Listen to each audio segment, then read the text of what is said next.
Everyone, welcome back to the new lecture. तो आज तुम्हारे सामने हम प्रोबेबिलिटी स्पेस के बारे में बात करने वाले हैं। और प्रोबेबिलिटी स्पेस के बारे में ज्यादा यार लेक्चर अवेलेबल है नहीं यूट्यूब पे। मैं भी थोड़ा एक्सप्लोर कर रहा था, सोचा एक डिफरेंट पॉइंट ऑफ व्यू मिल जाएगा जिसने अगर कब किसी ने कोई लेक्चर डाला होगा डीप सेट थ्योरी से रिलेटेड इस पे, बट वही बेसिक प्रोबेबिलिटी से चीजों को उठाया हुआ है मैक्सिमम जगह पे। और फिर मुझे बुक्स का सहारा लेना पड़ा, जैसे कि हमें बुक्स पढ़ने का बहुत शौक है, तो एट दी एंड काम तो बुक्स ही आती हैं। तो फिर बुक्स में से काफी सारे पॉइंट ऑफ व्यूज को लिया और फाइनली तुम्हारे सामने हम एक बेस्ट चीज तुम्हारे सामने आज पेश करने वाले हैं। ये चीज शायद आज से पहले नहीं सीखी होगी, तो I will try my best कि इसको बेसिक से लेकर एडवांस तक उठा सकूं कि प्रोबेबिलिटी स्पेस क्या होता है। प्रोबेबिलिटी डिफाइन कहां पे होती है? अगर मैं रिगरस मैथमेटिकल वे में बोलना चाहूं तो व्हाट इज प्रोबेबिलिटी स्पेस, इसी को आज पढ़ने वाले हैं। सो आई होप कि तुम्हें समझ आ गया होगा आज का एजेंडा। मेरा नाम है राजन चोपड़ा। यहां पे हम स्टैटिस्टिक्स को एक फन वे में पढ़ने की पूरा प्रयास करते हैं। स्टार्ट करते हैं आज का लेक्चर प्रोबेबिलिटी स्पेस। तो सबसे पहले हम बात करना चाहेंगे सेट की, कि सेट क्या होता है, उसके बाद ही तो प्रोबेबिलिटी पाएंगे ना। तो अगर मैं सेट के बारे में बताना चाहूं तो सिंपल भाषा में अगर तुम एक बॉक्स लोगे, उस बॉक्स के अंदर well defined and distinct objects को डाल दोगे, तो उस बॉक्स का नाम हम सेट दे देने वाले हैं। बस याद रखना, वो जितने भी एलिमेंट्स डालोगे वो वेल डिफाइंड होने चाहिए और दूसरा डिस्टिंक्ट होने चाहिए। मैं सेट के बारे में दो तीन और बातें बताना चाहूंगा। एक तो well defined and distinct collection of well defined and distinct objects. Simple भाषा में तो भाई ये है सेट। लेकिन मैं इसके बारे में दो तीन बातें और लिखवाना चाहूंगा कि ये बाइजेक्शन, इंजेक्शन, ये क्या चीजें होती हैं, है ना। 1 1 ऑन 2 मेनली हमें वो देखना है, क्योंकि आगे जाकर ना हमें फंक्शंस के बारे में बात करना है, इसलिए ये चीजें जाननी बहुत ज्यादा जरूरी है। जैसे फॉर एग्जांपल हम सबसे पहले देखते हैं कि कभी भी किसी चीज को 1 1 कब बोलते हैं। तो लेट अस से हमारे पास एक फंक्शन है, function from A to B. अगर इसको पहली बार देख रहे हो ये वाली चीज को, तो इसे हम बोलते हैं डोमेन, और इसे हम बोलते हैं, इसमें से हम लेने वाले हैं रेंज। रेंज ऐसे पूरा बी को रेंज नहीं बोल रहे, range is a subset of B. ठीक है, अगर यहां रियल लिख दूंगा, यार रियल लिख दूंगा, जरूरी नहीं है इसका मैं सारा का सारा रियल नंबर यूज करूं ही। तो range is a subset of, तो range set is a subset of B, ये बात का ध्यान रखेंगे। ठीक है, अभी बताते हैं चीजों को धीरे धीरे। और ये हमारे पास क्या होता है, मैपिंग। तो अगर सिंपल भाषा में बोलूं, यहां से जाएगा ए का एलिमेंट, x बिलोंग्स टू ए जाएगा, फंक्शन इस पे कुछ यूज करेंगे, आंसर मिलेगा x बिलोंग्स टू b, मतलब b का आंसर मिलने वाला है। सिंपल भाषा में बोले तो अगर मान लेते हैं ये साइन होता, साइन थीटा, और तुमने यहां से डाला 60 डिग्री, तो ये साइन 60 बना के यहां से निकालता साइन 60, जो कि b में आना चाहिए था, which is √3/2 belongs to b। ठीक है, अगर b एक रियल नंबर है तो फॉर एग्जांपल इसमें यह आ जाएगा √3/2। तो सारी की सारी वैल्यूज नहीं आएंगे यहां पे, समझ पा रहे हैं। जैसे अगर ये साइन फंक्शन है तो 2 तो आंसर आ ही नहीं पाएगा, 2 तो कभी यूज ही नहीं होगा। बताओ साइन की वैल्यू 2 कभी हो सकती है? That is impossible.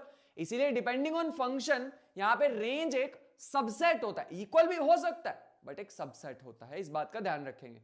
अब हमारे पास दो तीन टर्म आती है, जैसे 1 1 क्या होता है। हमारे काम की 1 1 ऑन टू और बाइजेक्शन है, हम उतना ही डिस्क्राइब करेंगे। ठीक है, 1 1 फंक्शन और ऑन टू फंक्शन क्या होते हैं। 1 1 का मतलब हमारे पास सिंपल भाषा में होता है, ऑल्दो अगर तुमने पूरी सीरीज को फॉलो किया है तो तुमने मतलब स्टैटिस्टिक्स क्रैश कोर्स के हमने जो प्लेलिस्ट बनाई है उसको पूरा फॉलो किया, मैं बता चुका हूं चीजें, बट एक और बार भी बता रहा हूं, क्योंकि प्रोबेबिलिटी स्पेस अगर तुमने डायरेक्टली ही क्लिक कर लिया है लेक्चर को तो तुम्हें एक इंडिपेंडेंट लेक्चर तो मिले। ठीक है, तो 1 1 का मतलब क्या होता है, अगर तुमने यहां पे ए सेट रखा और यहां पे कुछ रेंज सेट रखा, यहां के लेटर से यहां पे बी सेट है अभी के लिए। ठीक है, ये बी है। अगर यहां के हर एलिमेंट के लिए यहां पे एक इमेज मिल रही है, तुम्हें यूनिक इमेज मिल रही है। ठीक है, यहां के हर एलिमेंट के लिए एक यूनिक इमेज मिल रही है, तो हम उसको क्या बोलने वाले हैं, 1 1 बोलने वाले हैं। याद रखना 1 2 1 नाम ही वहीं से ही आया। एक ऑब्जेक्ट लोगे उसकी एक इमेज, एक ऑब्जेक्ट लोगे एक इमेज, एक ऑब्जेक्ट लोगे एक इमेज। बात समझ पा रहे हो? तो हमारे पास 1 1 यहां पे वर्ड आ गया है। ऑन टू का मतलब क्या होता है? ऑन टू का सिंपल भाषा में हमारे पास मतलब, अच्छा ये ध्यान रहेगा ना। ठीक है, अगर हम ऑन टू की बात करें तो हम ढूंढना चाह रहे हैं कि अगर यहां पे ए है यहां पे बी है, तो यहां पे इसकी प्री इमेज मिलनी चाहिए। ये जो इमेज आई है हमारे पास, इमेज का मतलब ये कोई भी एलिमेंट और सामने इसके इमेज, और 1 to 1 होना चाहिए। ऑन टू में हमारे पास क्या होता है, जो इमेज आ गई उसकी पीछे पक्का प्री इमेज मिलनी चाहिए। मतलब एफ इनवर्स, ये तो हमारे पास एफ ऑफ ए हो जाएगा ना, B is equal to F of A. समझ पा रहे हैं?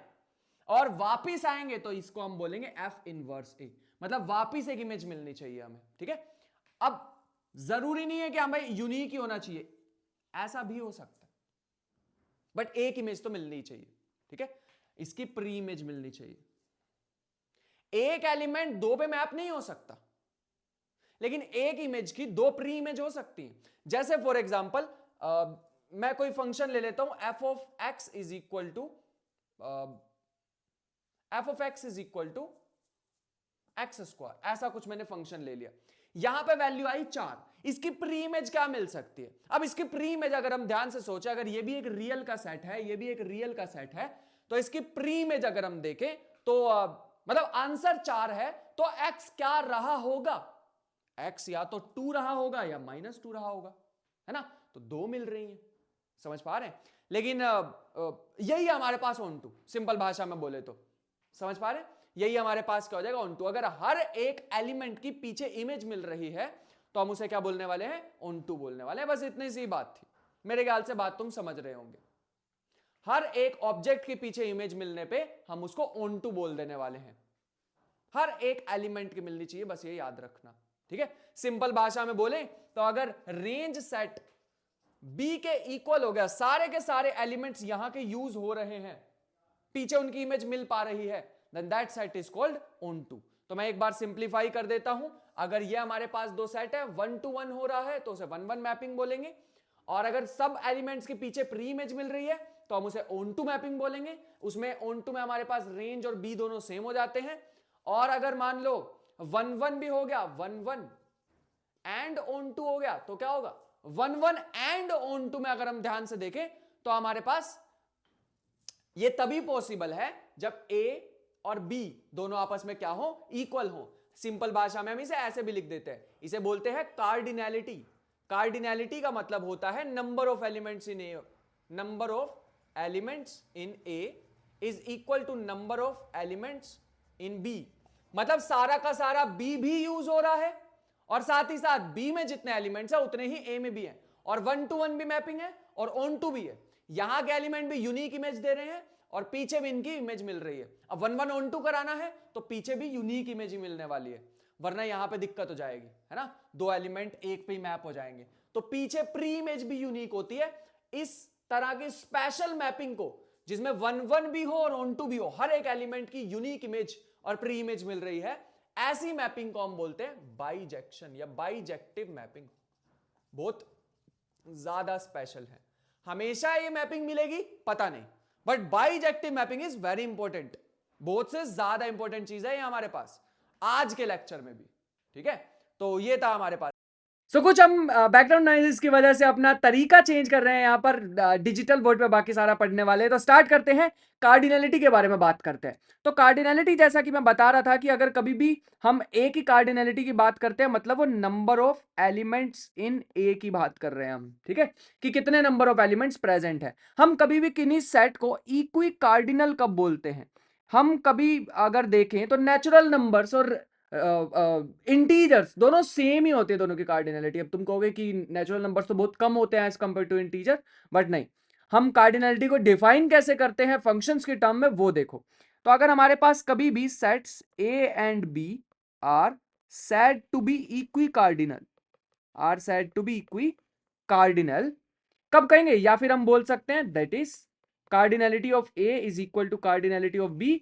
हम तब उनको सेम बोलने वाले हैं जब दोनों के बीच में एक बाइजेक्शन प्रेजेंट होने वाली, मतलब बाइजेक्टिव मैपिंग को डिफाइन कर पाए। कुछ ऐसा कहना चाह रहा हूं, if there exist a bijection from A to B. क्या तुम ऐसा कोई भी फंक्शन फाइंड आउट कर सकते हो जो कि पूरे के पूरे नेचुरल नंबर्स को मैप कर दे? मतलब नेचुरल नंबर्स डालो फंक्शन में और तुम्हें आंसर मिले, या इंटीजर डालो और तुम्हें आंसर मिले नेचुरल नंबर, ऐसा कुछ, ऐसा कुछ हमें यूज करना है। जैसे मैं मोड x प्लस 1 यूज कर सकता हूं, तुम यहाँ पे 0 डालोगे तो 1 आ जाएगा, -1 डालोगे तो 2 आ जाएगा, 1 डालोगे तो भी 2 ही आ जाएगा, क्योंकि पॉजिटिव ही कर रहा है सारे नंबर। तो हाँ, एक ऐसी मैपिंग हम ढूंढ सकते हैं, f from integer to natural. हम ढूंढ सकते हैं जितने भी तुम इंटीजर डालोगे नेचुरल नंबर्स मिलते रहेंगे, और यहाँ पे 0 की भी दिक्कत नहीं होगी, क्योंकि 0 आ ही नहीं सकता यहाँ पे। Mod of x can not be equal to -1।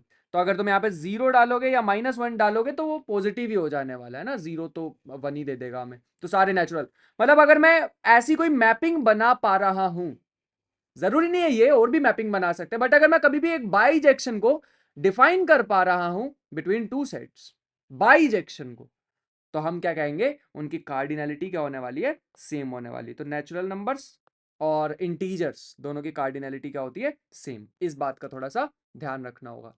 मेरे ख्याल से यहां तक बात समझ आ रही होगी। Just give me a second. अभी सही है, बढ़िया, थोड़ी जगह मिल जाएगी हमें और लिखने की। एक पॉइंट तो हमारे पास ये आता है, ठीक है, एक इंटरेस्टिंग पॉइंट तो ये आता है। दूसरा इंटरेस्टिंग पॉइंट सुनो, हमारे पास क्या है कि अगर हम कभी भी कहें बी की कार्डिनलिटी ज्यादा है ए से, तो कैसे बोलेंगे, B has cardinality, B has cardinality greater than A, greater than A if there exists an injective, if there exists an injective function f from A to B, तब हम कहेंगे कि ऐसा कुछ, cardinality of B must be greater than cardinality of A। ठीक है, कहने का तात्पर्य क्या है, इक्वल भी हो सकता है, मैंने यहां पे इक्वल का भी साइन डाला है। कहने का मतलब यह है कि ए के सारे एलिमेंट्स की एक यूनिक इमेज मिलनी चाहिए, मतलब उतने तो हैं ही जितने ए में है, उससे ज्यादा भी हो सकते हैं। तो अगर कभी भी मैं एक इंजेक्टिव मैपिंग फाइंड आउट कर लूं या इंजेक्टिव फंक्शन फाइंड आउट कर लूं, तो हम उसे क्या बोलने वाले हैं, बी की कार्डिनलिटी या तो ज्यादा होगी या तो इक्वल होगी। ज्यादा भी हो सकती है क्योंकि ए के सारे एलिमेंट तो मैप हो ही रहे हैं, उससे ज्यादा भी हो सकते हैं एलिमेंट्स प्रेजेंट। और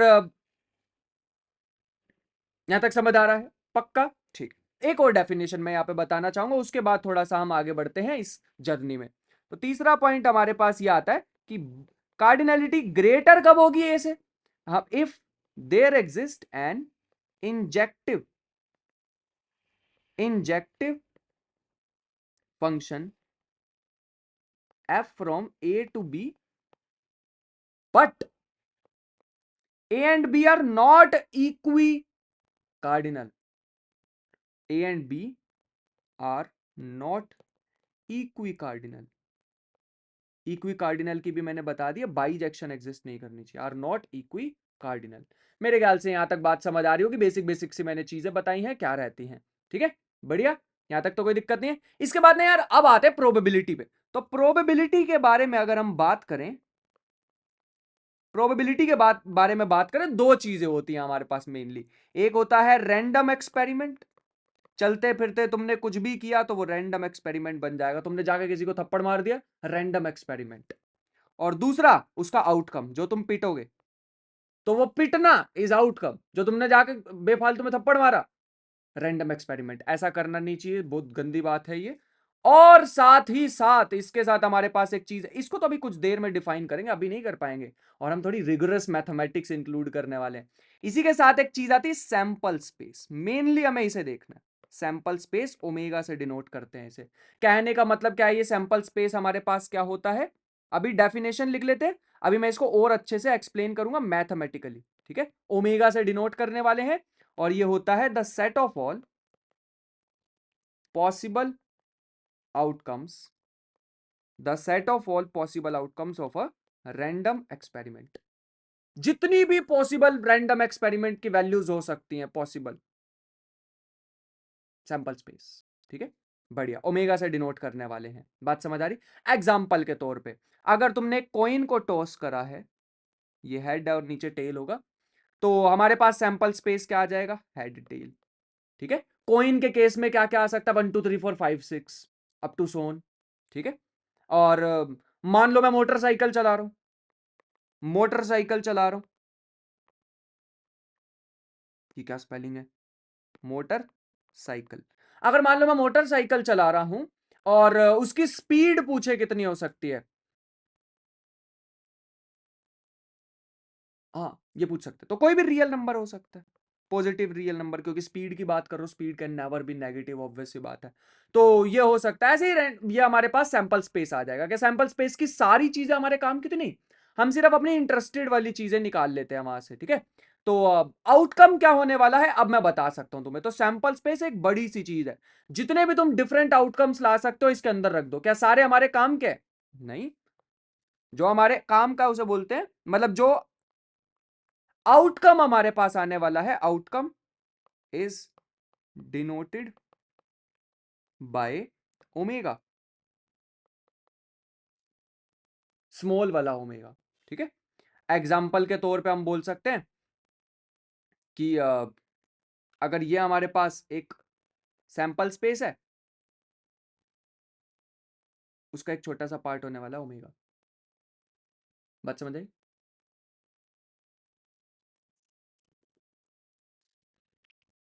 बढ़िया। जैसे फॉर एग्जांपल मैंने 10 कॉइन्स को टॉस किया, टॉसिंग 10 कॉइन्स। बात समझ आई? हमारे पास आंसर क्या आ सकता है, आउटकम? अगर तुम सैंपल स्पेस देखो तो कुछ ऐसे बन सकता है, एच कोमा टी, और यही स्ट्रिंग 10 बार चलने वाली है, मतलब H comma T H comma, मतलब हमारे पास आंसर कैसा आ सकता है, head tail tail tail head head. एक मिनट, 3 3 6, ये भी एक आंसर है, this is the possible answer. तो ये हमारे पास आउटकम होगी। ऐसे भाई साहब तुम बनाते रहो, 2 की पावर 10 कितना हो जाएगा देख लो। कितने हमारे पास एलिमेंट होने वाले हैं, 2 की पावर 10, इतने एलिमेंट्स होने वाले सैंपल स्पेस में। और इसका एक एलिमेंट अगर मैं उठाऊं तो इस फॉर्म का होने वाला है, इस फॉर्म का होने वाला एक एलिमेंट, तो वो हमारे पास आउटकम होगा। जैसे फॉर एग्जाम्पल, एक मिनट रुको, जैसे मैं तुम्हें बोलता tossing a coin N times, अगर मैं एन टाइम्स की बात करता तो हमारे पास ओमेगा क्या आता, sample space H comma T की पावर एन। अगर मैं इनफाइनाइट टाइम्स, और इसके जो हमारे पास ओमेगा आता, वन ऑफ दी ओमेगा हमारे पास ऐसा कुछ आता, head head head tail tail head tail, मैं कुछ रैंडम लिख रहा हूं ऐसे ही कुछ, एन टाइम्स, ये एन हमारे पास होने वाले, उसको एक आउटकम बोलने वाले हैं इसकी। ऐसे ही हमारे पास tossing a coin infinite times, although ये बहुत ज्यादा डिफिकल्ट प्रॉब्लम है, बट अभी मैं तुम्हें दिखा रहा हूं कि ऐसा कुछ होता है। तो हमारे पास सैंपल स्पेस आएगा एच कोमा टी की पावर इनफाइनाइट, और ओमेगा होगा H head tail tail head up to so on. इसमें मैं लास्ट एलिमेंट लिख नहीं पाऊंगा क्योंकि ये बहुत, मतलब इसे बोलेंगे हम काउंटेबल, एटलीस्ट हम काउंट तो कर ही सकते ना। ये क्या हमारे पास, अनकाउंटेबल, अनकाउंटेबल। मैं एक आउटकम को, मतलब अनकाउंटेबल, इरेशनल जैसी आने वाली है, क्योंकि मेरे को एंड पता ही नहीं होगा ना इसका क्या है यार। समझ पा रहे हैं? तो ये लगभग देखने में ना कैंटर सेट जैसा लगता है। अगर किसी ने कैंटर सेट थोड़ा सा पहले पढ़ा हुआ है तो अच्छी बात है, वरना मैं तुम्हें यहाँ पे एक होमवर्क दे रहा हूँ कि यहाँ पे ना एक बार कैंटर सेट पढ़ लेना आने वाले लेक्चर्स में। अभी यहाँ पे जरूरत नहीं पड़ेगी इस लेक्चर में, बट एक कैंटर सेट होता है, उसको जरूर पढ़ लेना इसके लिए, ठीक है। अभी के लिए मैं इसको स्किप करना चाहूंगा, तो और ज्यादा डिटेल में हम इसे पढ़ पाएंगे, tossing a coin infinite times, मजा आएगा फिर उसमें, ठीक है। मेरे ख्याल से यहां तक थोड़ी थोड़ी बात समझ आ रही होगी, बढ़िया से, बढ़िया। इसके बाद एक और टर्म आती है, इवेंट्स, है ना। इसके बाद हमारे पास एक टर्म आती है, इवेंट्स। तो इवेंट का मतलब होता है हमारे पास subsets of omega which we have interest in, interest in is called event. Event का मतलब इतना बड़ा सैंपल स्पेस, ये हमारे पास सैंपल स्पेस, इसमें से छोटा सा होगा इवेंट, उसमें से एक हम लेने वाले हैं अपना आउटकम, उसमें से आने वाला है आउटकम। बात समझ आ रही है? बढ़िया। तो ये हमारे पास अगर तुम छोटा सा सबसेट ले लोगे तो वो हमारे पास इवेंट हो जाएगा। जैसे जैसे मैं बताता हूं, कोइन वाला ही बेस्ट एग्जांपल रहता है। मान लो मैंने यहाँ पे लिखा हेड टेल की पावर 2, ठीक है, जो कि हमारे पास क्या क्या आ जाएगा, एक बार लिख ही देते हैं, head head tail tail head tail tail head, ऐसी कुछ आउटकम बन जाएगी। ये, ठीक है। और अगर मैं यहां पे अब लिखना चाहूं इवेंट, इवेंट डिस्क्राइब भी करना होगा किस तरह का इवेंट चाहिए हमें। इवेंट ऑफ लेट अस से इवेंट हमारे पास है getting at least one head, ये हमारे पास इवेंट हमें चाहिए। तो इसके अंदर क्या क्या आ जाएगा, head head, head tail, tail head. भाई टेल टेल वाला नहीं आएगा, कम से कम एक हेड तो चाहिए ही था। तो ये हमारे पास इवेंट है। आउटकम, अब इसका भी एक अंदर से कोई एलिमेंट आ जाएगा तो वो आउटकम हो जाएगी। बात समझ पाए थोड़ा सा, ठीक है, बहुत बढ़िया। तो ये था हमारे पास बढ़िया से चीज, इसको ध्यान रखना। तो इवेंट हमारे पास क्या होता है, उसको और सही से लिख सकते हैं अब हम मैथमेटिकली। तो ये हमारे पास हो जाएगा an event, an event A is a subset of omega is said to occur if omega belongs to A। जो आउटकम है वो इसके अंदर से आनी चाहिए, तो ये इवेंट हुआ है ना। हमने कोई एक्सपेरिमेंट किया और हमने अपना जो सैंपल स्पेस था उसमें से एक इवेंट निकाल लिया।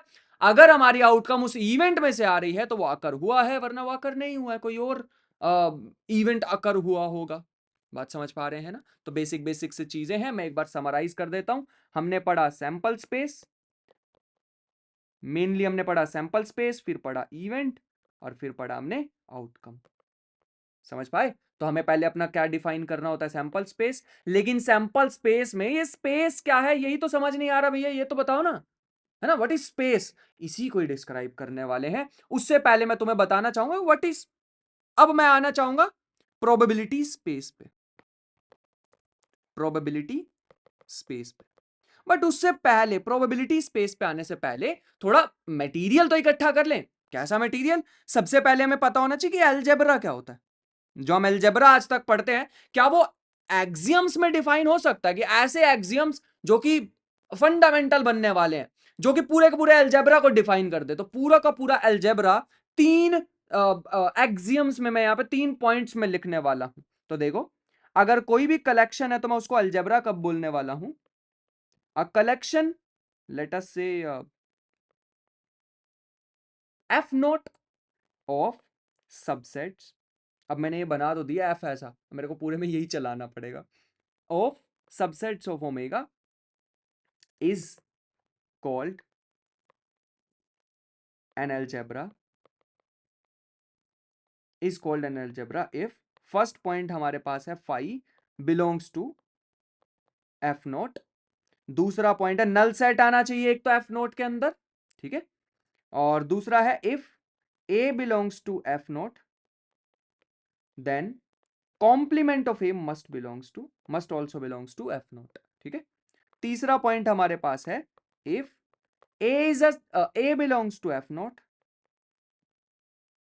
याद रखना ए हमारे पास क्या है, एक सेट है, ठीक है। देन अब ऐसे लिख लो, and B belongs to F naught then A union B must also belongs to F naught. तो अलजेब्रा हमारे पास क्या होता है, अगर तुमने कोई सेट लिया ओमेगा, हाँ, अगर हमने ओमेगा एक सेट लिया है और उस सेट के हमने छोटे छोटे, एक मिनट रुको, इस सेट के अगर हमने छोटे छोटे पार्ट्स कर लिए, बहुत सारे सबसेट निकाल लिए, इसमें से कोई एक कलेक्शन ले लो, लेटर से हमने ये वाला कलेक्शन ले लिया, ये कलेक्शन को हम अलजेब्रा बोलेंगे या नहीं, तभी बोल पाएंगे जब इसमें नल सेट आता हो। इसमें अगर ए आ रहा है तो ए कॉम्प्लीमेंट भी आना चाहिए, और अगर इसमें ए आ रहा है बी आ रहा है तो दोनों के यूनियन भी आने चाहिए। अगर ऐसा हो रहा है देन दिस कलेक्शन, ये जो कलेक्शन हमने ली थी अभी रैंडम सी, इस कलेक्शन को हमने क्या बोलना है, अलजेब्रा बोलना है।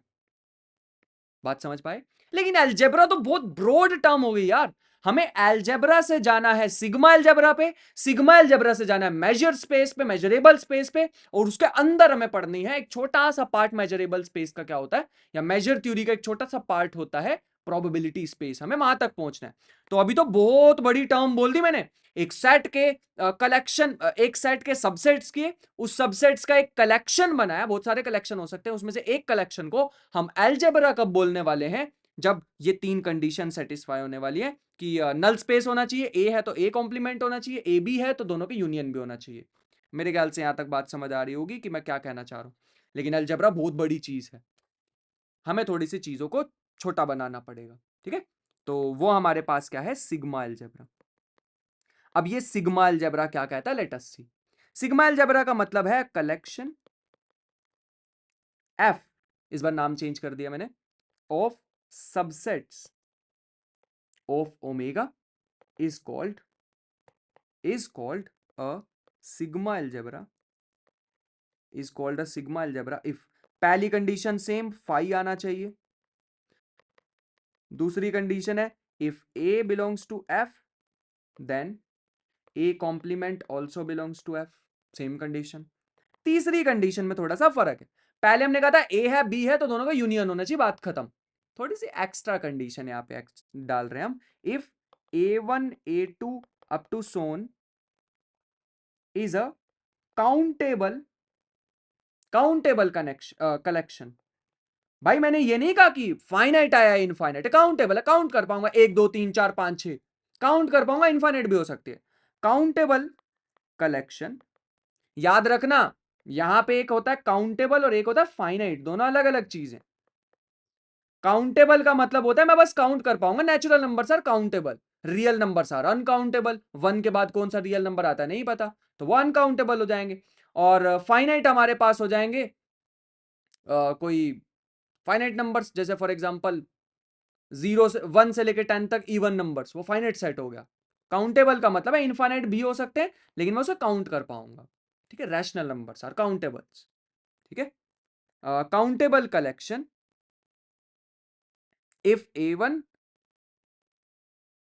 काउंटेबल कलेक्शन ऑफ सबसेट्स, जितने भी सबसेट्स मैं बना सकता था वो बना लिए, ऑफ F देन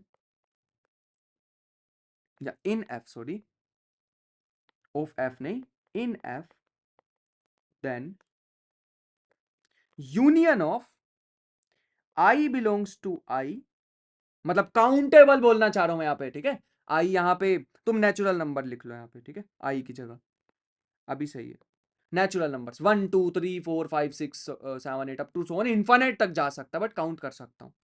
ये जो भी कलेक्शन हमारे पास आएगी इसका यूनियन भी कहां आना चाहिए, एफ में आना चाहिए। पिछली बार ऐसा नहीं था, इस बार हमने एक्स्ट्रा कंडीशन लगा दी, काउंटेबल नंबर्स का यूनियन भी इसमें ही आना चाहिए। पिछली बार 2 का था बस, अगर 2 आ रहे हैं तो उनका यूनियन भी आना चाहिए, ठीक है। इस बार हमने एक एक्स्ट्रा कंडीशन लगा दी है कि अगर countable collection of subsets in F देखें तो वो हमारे पास उसका यूनियन भी कहां आना चाहिए, एफ में वापस आना चाहिए। मैं एग्जांपल से अभी समझाऊंगा कि मैं क्या कहना चाह रहा हूं, बट अभी के लिए डेफिनेशन इकट्ठी करनी थी जो कि हमने कर ली है। एग्जांपल से समझते हैं आप कि मैं क्या कहना चाह रहा हूं। जैसे फॉर एग्जांपल, अच्छा एक बात, एक नोट लिख लो, उसके बाद मैं फिर लिखवाऊंगा। Sigma algebra is also an algebra. Sigma algebra algebra होता है but not converse, converse is not true. भाई उल्टा नहीं होता, सिग्मा अलजेब्रा एक छोटा सा पार्ट है अलजेब्रा का, हमने एक्स्ट्रा कंडीशन थोप दिया उस पर, वो बड़ी चीज है हमारे पास अलजेब्रा, ठीक है। बढ़िया, एक बात और ध्यान रख लेना, एक बात और ध्यान रख ले, पहला नोट है, दूसरा नोट हमारे पास यार है कि if A i's where i is greater than equal to 1, ठीक है, आर सबसेट्स इन एफ, ठीक है, देन इनका इंटरसेक्शन तो भाई आएगा ही आएगा एफ में। इनका इंटरसेक्शन अगर हम देखें, आई बिलोंग्स टू नेचुरल नंबर्स ए आई, पहले मैंने यूनियन की बात की थी, वो आना चाहिए, इंटरसेक्शन तो आता ही है, इंटरसेक्शन तो आता ही है, यूनियन आना चाहिए भाई, वो तो हमारे पास कंडीशन है, ये तो आता ही है, ठीक है। बढ़िया, और एक बात और आखिरी में ध्यान रख लो कि subsets in F, subsets in F are also called, या subset in F are called F measurable. Although मैं मेजरेबल सेट की अभी बढ़िया सी डेफिनेशन और भी देने वाला हूं, बट एफ मेजरेबल सेट भी बोलने वाले हैं, लेकिन अभी भी क्लियर नहीं हो रहा होगा चीजों का, है ना, चीजें क्लियर नहीं हो रही होंगी, तो मैं एक एग्जांपल से समझाता हूं। सबसे छोटा हमारे पास एफ क्या हो सकता है, सिग्मा अलजेब्रा क्या हो सकता है, ये रहा। उसमें फाई होना चाहिए, ओमेगा होना चाहिए। अब सारी कंडीशन फुलफिल हो गई। पहली कंडीशन फाई होना चाहिए, अगर ए है तो ए कॉम्प्लीमेंट होना चाहिए। पहली बात तो ए ही नहीं है ना। सिग्मा है, सॉरी ओमेगा है, अगर ओमेगा है तो ओमेगा का कॉम्प्लीमेंट क्या होता है, फाई। ओमेगा मतलब पूरा ही सैंपल स्पेस ले लिया या पूरा ही सेट ले लिया।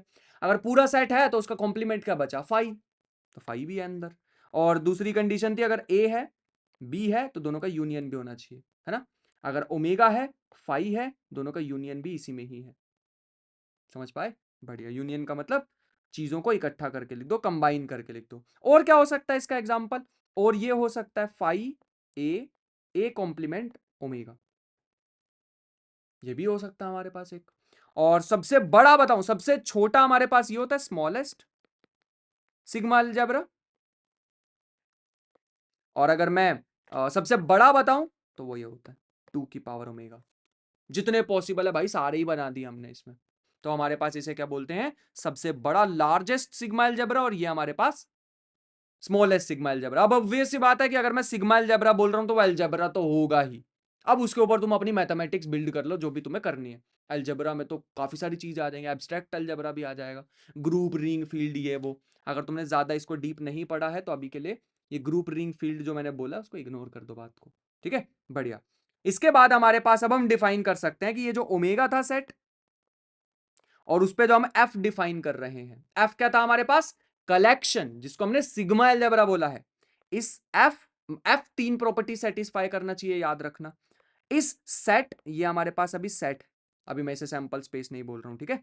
ये set along with this F is known as measurable space.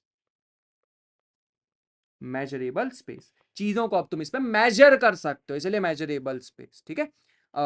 Major के बारे में मैं थोड़ी सी और बातें बताना चाहूंगा कि ये मेजर क्या होता है यार। मेजरेबल स्पेस तो देख लिया, अब उसमें मेजर भी तो डिफाइन करनी होगी, कैसे मेजर कर सकते हो किसी चीज को। तो अ मेजर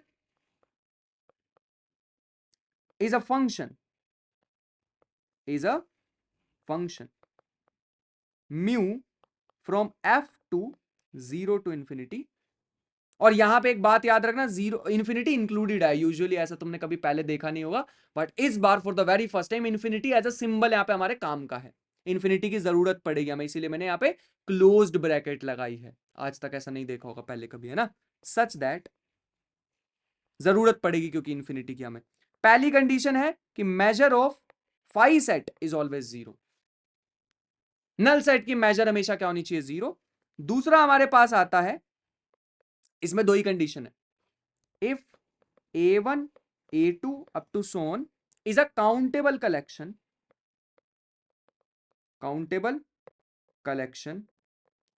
of disjoint, पहले ऐसी कोई कंडीशन नहीं थी, इस बार आई है, disjoint F measurable sets, then एक कंडीशन यहां पे इंपॉर्टेंट है, then mu of measure of union I belongs to natural numbers AI must be equal to summation of I is equal to 1 to infinity measure of AIs, and this is very important। और यही हमारे पास probability की axiom में भी जाने वाला है। जब हम प्रोबेबिलिटी की एक्सियम्स लिखेंगे वहां पे भी ये चीज जाने वाली है। तो हमारे पास ना अब मेजरेबल स्पेस भी हो गया, सारी चीजें इकट्ठी हो गई, अब मैं मेजर स्पेस को फाइनली लिख सकता हूं। तो हमारे पास सबसे पहली चीज क्या है, एक सेट, या इसे सैंपल स्पेस भी बोल देंगे अभी आगे जाके कुछ देर में। सैंपल स्पेस कब बोलेंगे अब बताने वाला हूं इसके बाद। एक सेट है, उसमें एक सिग्मा अलजेब्रा डिफाइन करा है, और साथ ही साथ उसमें एक मेजर डिफाइन करी है जो मेजर करेगी चीजों को, ठीक है। सिग्मा अलजेब्रा सेट तो बहुत बड़ा है, इस सेट में से इसको लिया है और इस पे ऑपरेट करने वाला है सिग्मा। बात समझ आ रही, सॉरी म्यू। मेजर कैसे मेजर करना है, जैसे मैं ऐसे भी मेजर कर सकता हूं यूजिंग प्रोबेबिलिटी, इसीलिए उसको प्रोबेबिलिटी स्पेस भी बोलते हैं और प्रोबेबिलिटी मेजर भी बोलते हैं, ठीक है। ये वर्ड हमने यूजुअली नहीं सुना होगा, बट इसको प्रोबेबिलिटी मेजर भी बोलते हैं। मैक्सिमम वैल्यू 1 आ सकती है, मिनिमम वैल्यू 0 आ सकती है, ठीक है, वैसा कुछ। ये जो हमारे पास ट्रिपलेट आया है, this triplet is called measure space. फिर से बताने की कोशिश करता हूं, बहुत बड़ा सा तुमने ओमेगा लिया, उसमें से बहुत सारे तुमने सबसेट्स बना दिए, उसमें से एक सबसेट का एक कलेक्शन ले लिया, इस कलेक्शन को हमने बोल दिया सिग्मा एल्जेब्रा या फिर एफ सेट। इसको हमने क्या बोला है, एफ अलोंग विद, और इस पे हमने क्या मेजर, इस पे हमने क्या डाली, एक मेजर, ये मेजर करने वाला है चीजों को। अब वो कैसे मेजर डिफाइन करोगे, तुम अपनी मैथमेटिक्स बनाओ ना बैठ के घर पे, अपनी मैथमेटिक्स डिफाइन करो, सेट डिफाइन करो, सिग्मा अलजेब्रा देखो उसमें से क्या लेने वाले हो, अकॉर्डिंग टू दैट तुम बना सकते हो अपनी मैथमेटिक्स। ठीक है, मैथमेटिक्स बनाने के लिए एक सेट चूज करना होगा, उसके बहुत सारे जो सबसेट्स बनेंगे उसमें से एक कलेक्शन उठा लो और उस पर अपनी घर बैठ के एक मेजर बनाओ कि मैं चीजों को ऐसे मेजर करा करूंगा। मेरी मेजर का तरीका यह है, जैसे फॉर एग्जांपल मैंने आर मेजर बना दी खुद की राजन के नाम से, उसकी कुछ ऐसी ऐसी प्रॉपर्टीज हैं जो सेटिस्फाई होनी चाहिए कि उसकी मैक्सिमम वैल्यू 1 होगी, मिनिमम वैल्यू माइनस इन्फिनिटी होगी, अप टू सोन ऐसा कुछ।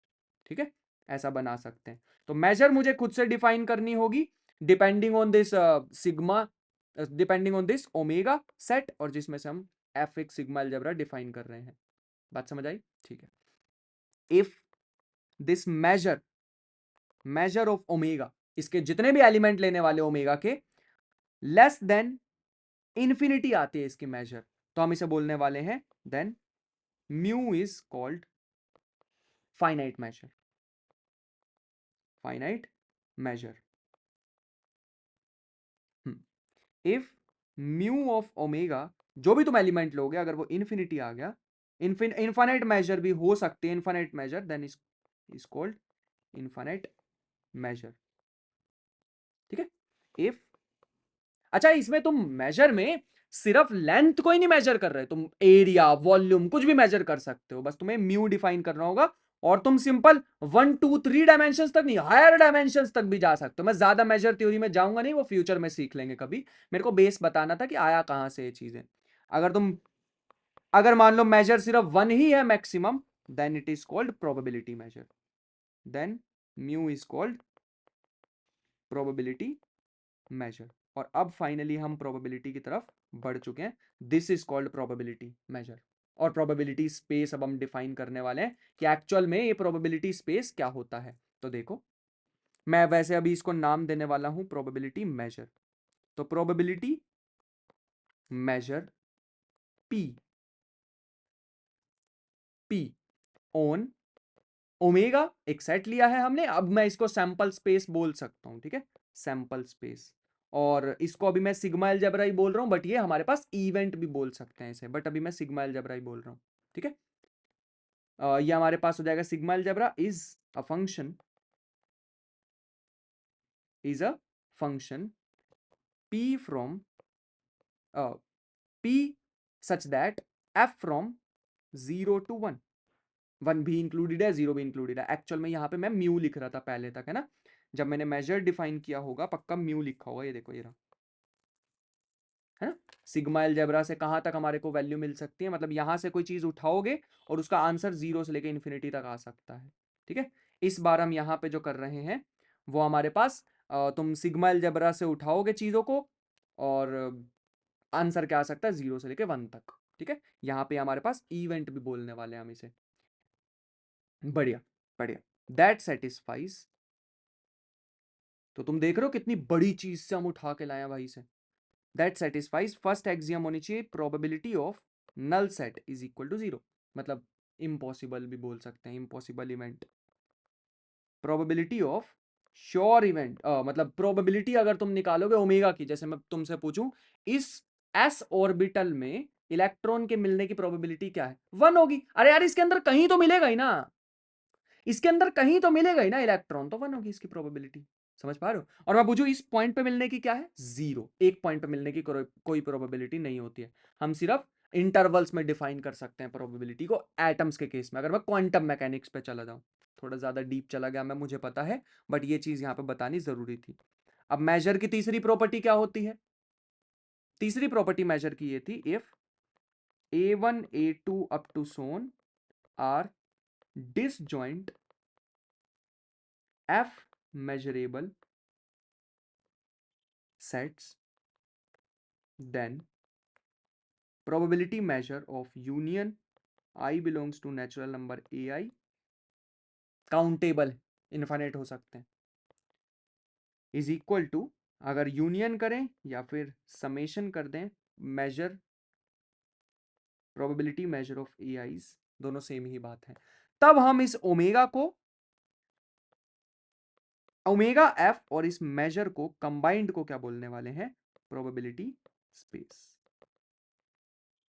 प्रोबेबिलिटी स्पेस बोलने वाले हैं। And this is finally probability space. इसके बाद तो भाई वो बेसिक वाली मैथमेटिक्स आ जाएगी जो हमने आज तक अपनी 11th 12th वगैरह क्लासों में सीखी थी।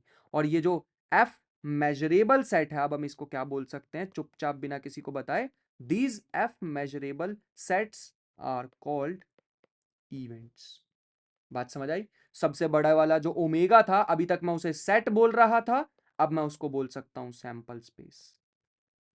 अभी तक जो इसका छोटा सा पार्ट था, मैं उसको बोल रहा था एफ, उसको बोल रहा था सिग्मा अलजेब्रा, या फिर हम एफ मेजरेबल भी बोल रहे थे। अब हम उसको बोल सकते हैं इवेंट्स। इस पे जो अभी मैं मेजर करता था आज तक, हम तो उसको म्यू बोल रहे थे, अब हम उसको पी बोलने वाले हैं। ठीक है, इसके अंदर का जो एलिमेंट है, अब हम उसको ओमेगा या फिर आउटकम बोलने वाले हैं। और आउटकम कहां से कहां तक आ सकती है? ओमेगा बिलोंग्स टू 0 to 1, बस यही आ सकता, और कुछ नहीं आ सकता। 0 से 1 के बीच में कोई भी वैल्यू आए, हमें कोई लेना देना नहीं है। मेरे ख्याल से यहां तक बात समझ आ रही होगी। And finally we have arrived यार, इतनी सारी मेहनत करने के बाद हम पहुंच चुके हैं। सबसे पहले आता है एलजेब्रा, उसके बाद आता है सिग्मा एलजेब्रा। समझ पा रहे हो? और ये जो हमने अभी ये बोला है एफ मेजरेबल या सिग्मा एलजेब्रा, ये एलजेब्रा तो हो गई, बट हमें सिग्मा एलजेब्रा में इंटरेस्ट था, तो हमने सिग्मा एलजेब्रा डिफाइन करा, फिर मेजर स्पेस की तरफ गए। अब मेजर स्पेस यहां कहीं लिखा होगा, देखो, मेजरेबल स्पेस भी यहीं कहीं लिखा होगा, sigma algebra, and this is called measurable space, measurable set, है ना। और उसके बाद हमने यहाँ पे ये लिखा, ये रहा जो हम ढूंढ रहे थे, सिग्मा, जिसपे एक सिग्मा, सॉरी, ओमेगा जिसपे एक सिग्मा अलजेब्रा डिफाइन कर रखा है, कंबाइंड उसे हम क्या बोलने वाले हैं? Measurable space. और उस पे हम मेजरेबल स्पेस पे क्या करते हैं? मेजर डिफाइन करते हैं। हमारे काम की मेजर कौन सी थी यहां पे? प्रोबेबिलिटी मेजर थी, जिसकी मेजर मैक्सिमम हमारे पास क्या आ सकती थी? 0 to 1, मतलब 1 से छोटी, है ना, यही कहीं लिखा होगा यार। हाँ, मैक्सिमम कितनी आ सकती थी? ओमेगा 1 आ सकती है। मतलब सारे के सारे सेट की अगर तुम मेजर देखना चाहो, कंबाइंड मेजर देखना चाहो, तो हमारे पास 1 आ सकती है उसकी वैल्यू। तो ये था भाई लोग, फाइनली हमने डिस्क्राइब कर दिया है इस चीज को, और मजेदार चीज है। अब मैं इसकी कुछ प्रॉपर्टीज बताता हूँ जो तुमने ऑलरेडी देखी भी होंगी। और अब हम आना चाहेंगे अपनी यूजुअल प्रोबेबिलिटी पे, sigma along with F measurable और प्रोबेबिलिटी मेजर। सिंपल भाषा में बोलूं, सैंपल स्पेस और इवेंट, और ये हमारी प्रोबेबिलिटी। ठीक है, सैंपल स्पेस, उसका छोटा सा पार्ट इवेंट, और उसका छोटा सा पार्ट प्रोबेबिलिटी, इसको हम क्या बोलने वाले हैं? Probability space. अब इसके बीच में प्रोबेबिलिटी चलने वाले, अब इसकी चलेगी यार। अब ये पूरे अंडरवर्ल्ड डॉन नहीं है, अब ये गुंडा है एक मोहल्ले का, तो मोहल्ले का गुंडा हमने यहाँ पे फाइनली ले आए हैं। तो पहली चीज हमारे पास आती है कि probability measure of A complement अगर तुम कभी भी निकालोगे, तो हमारे पास 1 माइनस पी ए आने वाली है, for all A belongs to F. ठीक है, बढ़िया। सेकंड पार्ट, इसके बाद हमारे पास आता है finite additivity. Finite additivity property important है। If a1 a2 up to so on, इस बार मैं an लिख रहा हूं, बिलोंग्स टू f, f में तो सबसेट्स ही मिलते हैं, इवेंट्स ही मिलते हैं, है ना। And suppose they are disjoint. Disjoint की प्रॉपर्टी हमारे पास काफी ज्यादा इंपॉर्टेंट होने वाली है इस पूरे चैप्टर में। तो probability measure i equal to 1 to n a i is equal to summation probability measure A I. अब यहां पे अगर तुम ध्यान से देखो ना, इसको रीड पता कैसे करना है? ये एक नंबर है, ऐसे ऐसे तुम नंबर्स को जोड़ोगे, ये क्या है? एक नंबर है। इन नंबर्स को तुम जोड़ते जाओगे, क्योंकि इसकी वैल्यू 0 से 1 तक में आने वाली है। इन नंबर्स को जोड़ोगे तो हमारे पास प्रोबेबिलिटी मेजर आने वाले यूनियन ऑफ ऑल दीज।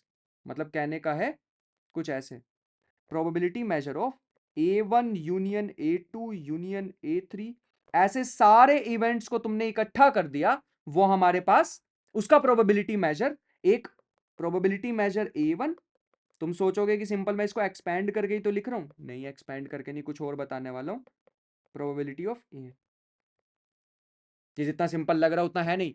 ये अगर मैं कंबाइंड कर दूं सारे इवेंट्स को, मतलब सारे इवेंट्स का यूनियन ले लूं, तो हमारे पास वो इनके इक्वल आने वाला, कुछ नंबर्स के सम के इक्वल आने वाला है। And this is a very important property. अभी मैं इसको थोड़ा और डीप मैथमेटिक्स में लेके जाऊंगा तो थोड़ा डिफिकल्ट हो जाएगा हमारे लिए, तो आने वाले लेक्चर्स में मैं इस पे और बात करने वाला हूं, ये प्रॉपर्टी पे, फाइनाइट एडिटिविटी पे, कि एक्चुअल में क्या बताना चाह रहा है ये दोनों साइड पे। मैं एग्जांपल से समझाऊंगा ना तो और अच्छा समझ आएगा, और इसके मैथमेटिकल रिगरस पे भी जाएंगे, बट आने वाले लेक्चर्स में, अभी नहीं, ठीक है। तो अभी मैं यहाँ पे इसको लिख के ही छोड़ देता हूँ, but this is very important, हाँ, इस चीज का ध्यान रखेंगे। बढ़िया, आगे बढ़ते हैं। एक और प्रॉपर्टी है हमारे पास, तीसरी, जिसको हम बोलते हैं मोनोटोनिसिटी, जो कि हमारे पास क्या है, if A is a subset of B and A belongs to this, B is a subset of this, B belongs to, sorry, this, then probability of A is less than equal to probability of B, क्योंकि A subset है B का। Reason, proof बड़ा छोटा सा है। B को मैं ऐसे लिख सकता हूं, A union B minus A, वो B तो होगा, है ना। इन दोनों का अगर मैं यूनियन ले लूं, B में से A को हटा दूं, तो हमारे पास B आ जाएगा, जिसको मैं लिख सकता हूं प्रोबेबिलिटी ऑफ B। अब ये और ये दोनों क्या है, एलिमेंट्स ऑफ B, A को छोड़ के वो वाले एलिमेंट्स हमने उठाए और इन दोनों का यूनियन कर दिया है, ठीक है। तो ये हमारे पास आ जाएगा probability of A plus probability of B minus A. अच्छा, मुझे लग रहा है, पता नहीं, खुद से ही फील हो रहा है कि ये चीज़ थोड़ी सी नॉन इंट्यूटिव सी है। मैं ये कहना चाह रहा हूँ कि B एक A का सबसेट है, A यहाँ है, B यहाँ है, इक्वल भी हो सकते थे। तो A के तो एलिमेंट मैंने उठा ही लिए, क्योंकि A बीच के अंदर आ रहा है। इसके अलावा भी अगर कोई एलिमेंट्स आएंगे तो वो भी मैं उठा रहा हूँ। अगर इसके अलावा भी कोई एलिमेंट्स आएंगे वो भी मैंने यहाँ पे उठा लिया, elements of B that is not included in A, तो वो भी मैंने उठा लिया यहाँ पे यूनियन में साथ लिख के इसमें। समझ पा रहे हैं, इसको भी मैंने उठा लिया है यहाँ से। मेरे ख्याल से बात तुम समझ पा रहे होंगे। और दोनों डिसजॉइंट है, इसमें और बाहर वाले में कुछ लेना देना ही नहीं है, डिसजॉइंट है ना। अरे ये दोनों चीजें बी माइनस है, बी और ए में नहीं कह रहा हूं कि डिसजॉइंट है, ये बाहर वाला और ये अंदर वाला, ये तो डिसजॉइंट है ना, वो कह रहा हूं मैं। तो दोनों को अलग अलग करके लिख सकते हैं। अब इसकी वैल्यू कहां से कहां तक आ सकती है, 0 से लेके 1 तक। इसका मतलब 0 से लेके 1 तक कुछ भी हो सकता है ये, तो प्रोबेबिलिटी ऑफ बी हमेशा बड़ी ही होगी प्रोबेबिलिटी ऑफ ए से, ज्यादा से ज्यादा इक्वल हो जाएगी, नेगेटिव तो हो नहीं सकता ये नंबर, इसलिए, ठीक है। तो इसलिए मैंने कहा कि ये probability of B is also greater than probability of A. एक और चीज लिख लो, फोर्थ प्रॉपर्टी, जो कि हमारे पास आती है, probability of if A belongs to F and B belongs to F, F measurable या इवेंट स्पेस भी बोल रहे हैं हम इसको, तो probability measure of A union B हमारे पास आता है। इस बार मैंने डिसजॉइंट नहीं बोला, अगर मैंने डिसजॉइंट नहीं बोला तो इस बार दोनों के इंटरसेक्शन को हटाना पड़ेगा। ये प्रॉपर्टीज तुम ऑलरेडी भी पढ़ चुके होंगे पहले, है ना। अगर पढ़ चुके हो तो बहुत अच्छी बात है, नहीं पढ़ा है तो मजे लेते हैं इस बात के। और अगर मैं इसी को थोड़ा जनरलाइज करके लिखना चाहूं, if a1 a2 up to so on an belongs to f, then probability measure of I this is equal to summation probability of ai। अगर इसे प्रूव भी करना होगा जो मैं लिख रहा हूं तो मैथमेटिकल इंडक्शन से ही करना पड़ेगा, n की value 1 2 3 up to so on put करके, ठीक है। और ये आ जाएगा i लेस देन j, तो probability of a i intersection A J, क्योंकि मैंने यहाँ पे नहीं बोला है कि ये डिसजॉइंट है तो मेरे को ये काम करना ही पड़ेगा। ऐसे ही probability of I A intersection J K, और यहाँ पे आ जाएगा I less than J less than K, up to so on ऐसे चलते जाएंगे, -1 की power n minus one, probability i is equal to 1 to n this, ठीक है। ये हमारे पास टर्म आ जाएगी। अगर ये डिसजॉइंट होते तो भाई ये रहा रिजल्ट, है ना, फिर तो ये इंटरसेक्शन वाला तामझाम आता ही ना, बट डिसजॉइंट नहीं कहा है मैंने, तो इसीलिए हमें ये सारा कुछ करना पड़ा। बढ़िया, बहुत अच्छे। इसी के साथ एक और भी प्रॉपर्टी लिख देता हूँ, प्रॉपर्टी नंबर 5। इन सभी प्रॉपर्टीज को याद रखना, दिमाग में उतार लेना। ये हमारे पास है, if a1 a2 up to so on an belongs to f, then probability measure of i belongs to natural numbers, मतलब काउंटेबल है, ai must be equal to limit m approaches to infinity. इसका भी एक फंडामेंटल इंपॉर्टेंस है, but मैं mathematical rigorous में अभी नहीं घुसने वाला हूँ। i is equal to 1 to m ai, इसको भी ध्यान रखना। इसे हम बोलते हैं इसे हम बोलने वाले हैं, लेफ्ट साइड पे अगर देखो तो लिमिट बस अंदर घुसी हुई है ना, इसमें इन्फिनिटी इंक्लूडेड, मतलब लेफ्ट साइड पे बस ऐसे समझ लो कि लिमिट जो है हमने अंदर ले गए हैं। तो ये तभी पॉसिबल होता है जब वो कॉन्टिन्यूअस भी हो। तो कॉन्टिन्यूटी ऑफ प्रोबेबिलिटी मेजर की बात हो रही है इसमें। अगर सिंपल भाषा में बोलना चाहें तो ये हमें बताती है कॉन्टिन्यूटी ऑफ प्रोबेबिलिटी मेजर। तभी मैं लिमिट को अलग करके लिख सकता हूं, यहां पे लिमिट अंदर गई हुई है ऐसे समझ लो प्रोबेबिलिटी मेजर के, और यहां पे अलग करके लिख सकता हूं, तभी पॉसिबल है when probability measure is continuous. तो कॉन्टिन्यूटी ऑफ प्रोबेबिलिटी मेजर की यहां पर बात हो रखी है, इस बात का ध्यान रखेंगे। ठीक है, आगे बढ़ते हैं। नेक्स्ट हमारे पास है कि अगर फिर से हमारे पास ओमेगा एफ और ये है एक प्रोबेबिलिटी स्पेस। तो if a1 a2 up to so on a countable मान लेते हैं इन्हें, f are such that a1 contained a2 is contained in a1 up to so on, ऐसा है कुछ, देन काउंटेबल है, बस ये याद रखना। Probability measure of intersection of i equal to 1 to infinity ai must be equal to limit n approaches to infinity. तो पिछले से ही हमने एक और भी आउटकम निकाल लिया है कुछ ऐसा। ठीक है, इनके अगर तुम्हें प्रूफ रीड करने हो तो कोई स्टैंडर्ड बुक उठा सकते हो, एफएमएस में मिल जाएंगे इसके, फंडामेंटल ऑफ मैथमेटिकल स्टैटिस्टिक्स में इसके मिल जाने वाले हैं। तो प्रॉपर्टी नंबर 6 थी हमारे पास। 7th नंबर प्रॉपर्टी पे चलते हैं, जो कि हमारे पास है, इसे बोलते हैं यूनियन बाउंड।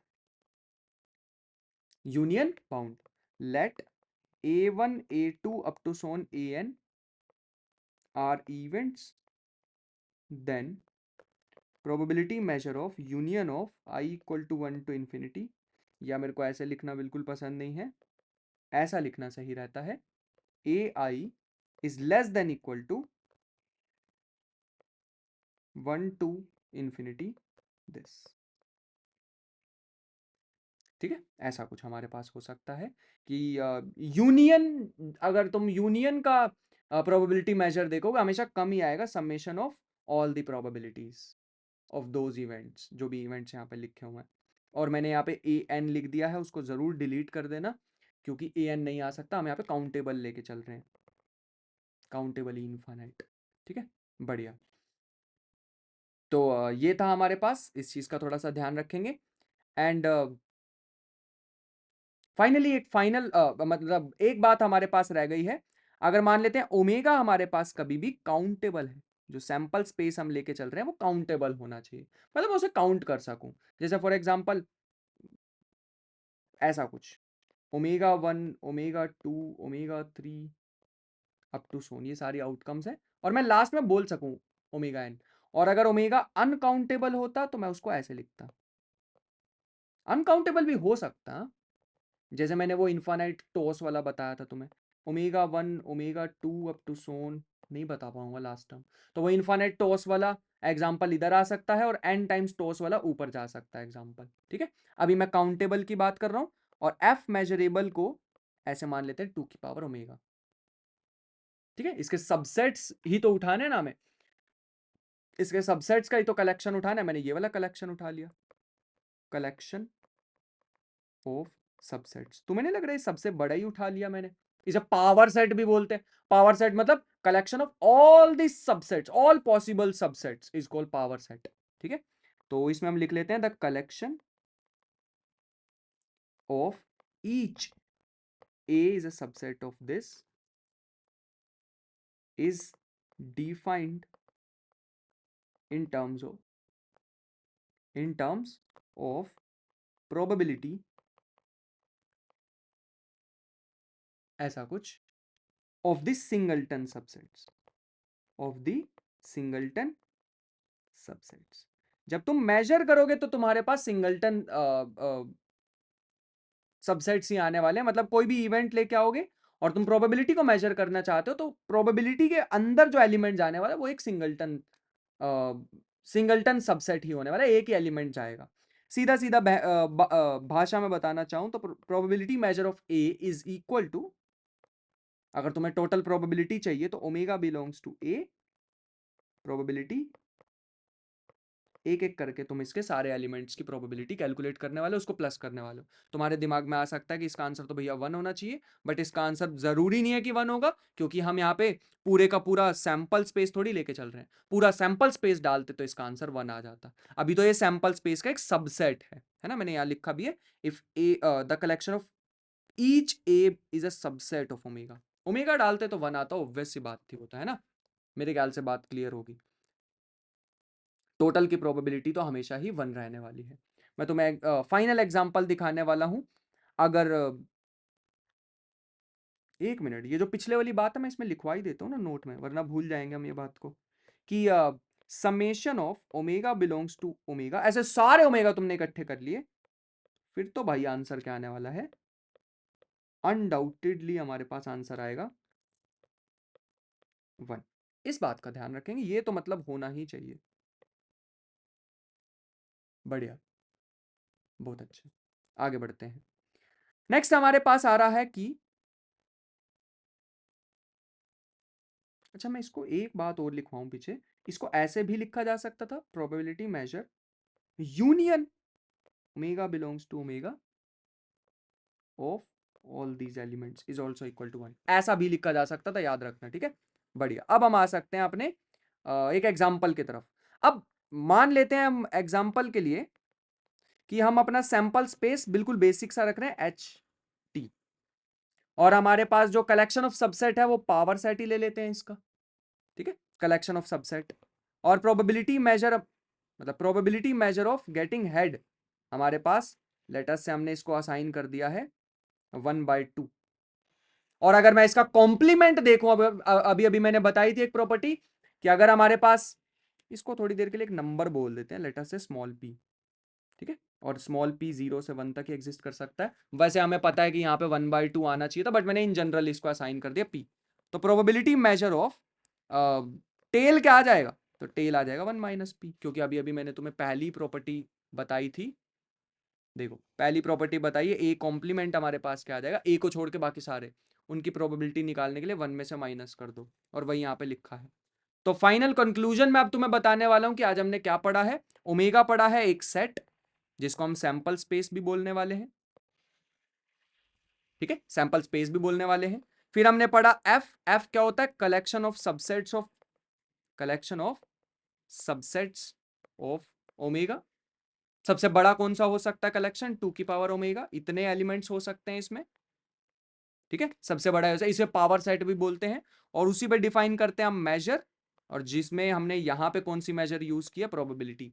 ऐसी मेजर जिसमें ओमेगा, मतलब पूरा सेट ले लोगे तो उसका आंसर क्या आएगा, 1 आएगा। अगर वो लेस देन इन्फिनिटी आता तो वो फाइनाइट मेजर होती, और अगर वो इक्वल टू इन्फिनिटी आता तो इनफाइनाइट मेजर भी हो सकती थी। उसके अलग केसेस बनते हैं, वो मेजर थ्योरी में पढ़ लेंगे, अभी के लिए इतना मेरे ख्याल से सही है। तो ये था हमारे पास प्रोबेबिलिटी स्पेस के बारे में एक छोटा सा लेक्चर। आई होप कि तुम्हें समझ आया होगा। मिलते हैं नेक्स्ट लेक्चर में, तब तक के लिए अपना ख्याल रखना, पढ़ाई करते रहना, मेहनत बहुत सारी करना। मिलते हैं नेक्स्ट लेक्चर में, तब तक के लिए बाय बाय।